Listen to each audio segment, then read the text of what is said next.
Hello friend, I hope कि सब लोग ठीक होंगे। ठीक है, और आप लोग की पढ़ाई भी अच्छी खासी चल रही है। तो आज की क्लास में हम लोग देखेंगे सभी विषय एक साथ देखेंगे, जो कि आपका हिंदी रहेगा, सीडीपी रहेगा, मैथ रहेगा। ठीक है, और जितने भी आप लोग का सीडीपी से मोस्ट मोस्ट की रहेगा क्वेश्चंस, वो आप लोग को मैं करा दूंगी आज। तो चलिए, एक मॉक टेस्ट रहेगा और बताइएगा किसके फुल और फुल मार्क्स आए आज के सेशन में। ठीक है, तो क्वेश्चन नंबर फर्स्ट आ चुका है। डिस्कैलकुलिया अधिगम विकार किससे संबंधित। डिस्कैलकुलिया, तो यहाँ पे कैलकुलिया लिखा है, तो ये आपका किससे हो जाएगा, गणना संबंधित, यानी कि मैथ से क्या है, बच्चे को प्रॉब्लम है। A is the right answer, आप लोगों ने आंसर लगा दिया होगा, यानी कि A is the right answer. Next question, pashmina ऊन किस जानवर से प्राप्त होता है। देखिए, आपका अभी मैंने डिस्कैलकुलिया पढ़ा है, जो कि पेडागोजी में आता है, आपका मैथ था वो। अगर मैं बात करूं, और यहाँ पे आपका ईवीएस एक है क्वेश्चन, पश्मीना ऊन किस जानवर से प्राप्त होता है। आंसर जगह आपका बकरी, ए इज द राइट आंसर, यानी कि बकरी से पश्मीना ऊन प्राप्त होता है। ठीक है, हमारे उनके 6 बाल हमारे एक बाल के बराबर होता है। ठीक है, और उसको बीनने में 250 घंटे लगते हैं। ठीक है, 250 घंटे लगते हैं, और एक स्वेटर 6 साल के बराबर क्या करता है, गर्म करता है। ठीक है, तो ये इसकी कुछ खास क्वालिटी रहती है।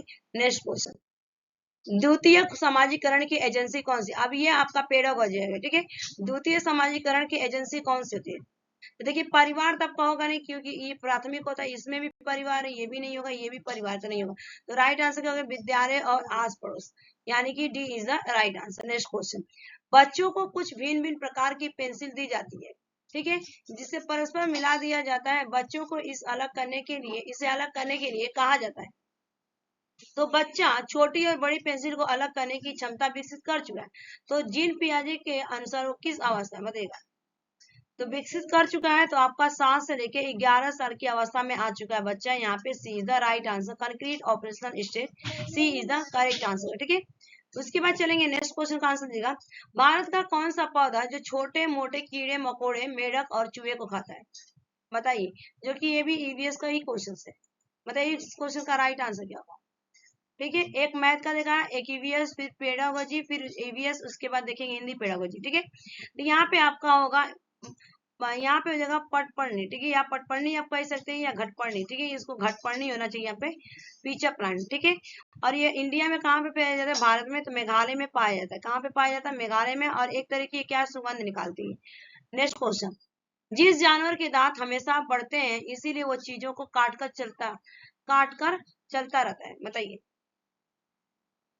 तो आंसर क्या हो जाएगा, जिस जानवर के दांत हमेशा बढ़ते रहते हैं, इसीलिए वो चीजों को काट कर चलता रहता है, यानी कि गिलहरी। क्या हो जाएगा, यहाँ पे बी इज द राइट है, गिलहरी और चूहा। ठीक है, हमेशा कुतरता रहता है, B is the right answer. Next question, मानचित्र पर आधारित प्रश्नों को समझाने के लिए सबसे अच्छी विधि कौन सी होगी। ये भी आपका मैथ पेडागोजी है, बताइएगा। मैथ पेडागोजी 15 नंबर के पेपर 1 में आता है, पेपर 2 में आता है आपका 10 नंबर के। ठीक है, तो बताइएगा, मानचित्र पर आधारित प्रश्नों को समझाने के लिए सबसे अच्छी विधि कौन सी होगी। तो बच्चों को मानचित्र बना बनाकर ला कर लाने के लिए कहा जाए। ठीक है, जहां घर से क्या करेगा, स्कूल आने का मानचित्र बनाए। बच्चे को बोलेंगे कि एक मानचित्र बनाओ जो अपने घर से लेके स्कूल तक आने के लिए, ताकि बच्चे को क्या होगा, समझ में आएगा। ठीक है, यानी कि A is the right answer. Next question, Chomsky के अनुसार भाषा सीखना कैसा है, बताइए। नोम चौमस्की से क्वेश्चन है, यानी कि सीडीपी या हिंदी आपका इंग्लिश सब में पूछा जाता है, संस्कृत पेडागोजी हो।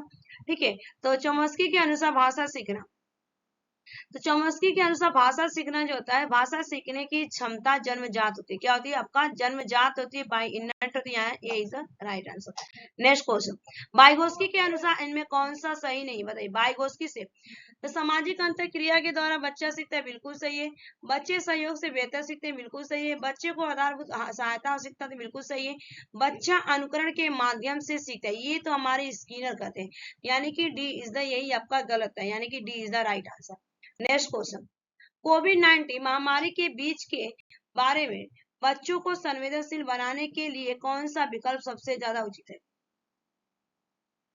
आंसर होगा कि अपने अनुभव को सुनाना और चर्चा करना। बच्चा क्या करेगा कि अपने अनुभव को सुनाएगा और क्या करेगा, उस पर डिस्कस करेगा, चर्चा करेगा, यानी कि C is the right answer. Next question, जीवाश्म ईंधन के दहन से कौन सी गैस पैदा नहीं होती। जीवाश्म ईंधन के दहन से कौन सी गैस पैदा नहीं होती।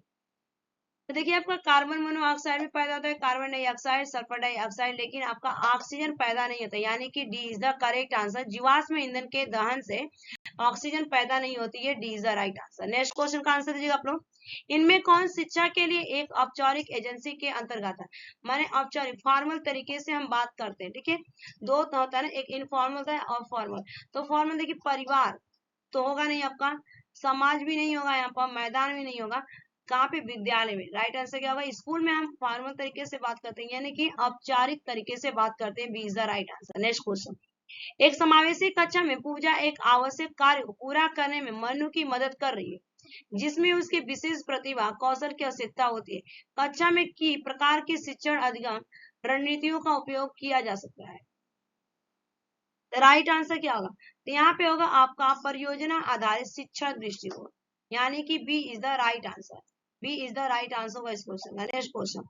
सामाजिकरण के माध्यम से छात्रों के बीच होने वाले व्यक्तिगत परिवर्तनों को किस माध्यम से जांचा जा सकता है? बताइए। तो यहाँ पे देखिए सामाजिकरण, व्यक्तिगत संबंध छात्रा की गतिविधियों के द्वारा, बिल्कुल सही है कि व्यक्तिगत संबंध छात्र की गतिविधियों के द्वारा उनको मापा जा सकता है, यानी कि B is the right answer. Next question का आंसर दीजिएगा। विद्यालय में सामाजिकरण का पहला चरण किसे माना जाता है? विद्यालय में सामाजिकरण का पहला चरण किसे माना जाता है? ठीक है, तो आंसर क्या हो जाएगा आपका? बाल्यावस्था। और बताइए कि ये आज के क्वेश्चन 15 क्वेश्चन थे, किसके 15 और 15 मार्क्स आए। अगर 15 और 15 मार्क्स आते हैं तो आसानी से आप 120 मार्क्स अटेंड कर सकते हैं, ठीक है, सीटेड में। ठीक है, तो ये आज के लिए इतना है। Thanks for watching this video. Bye bye, take care, have a nice. अगर चैनल पे पहली बार है तो लाइक शेयर सब्सक्राइब कर दीजिएगा और 5-5 के ग्रुप में इसको शेयर कीजिएगा।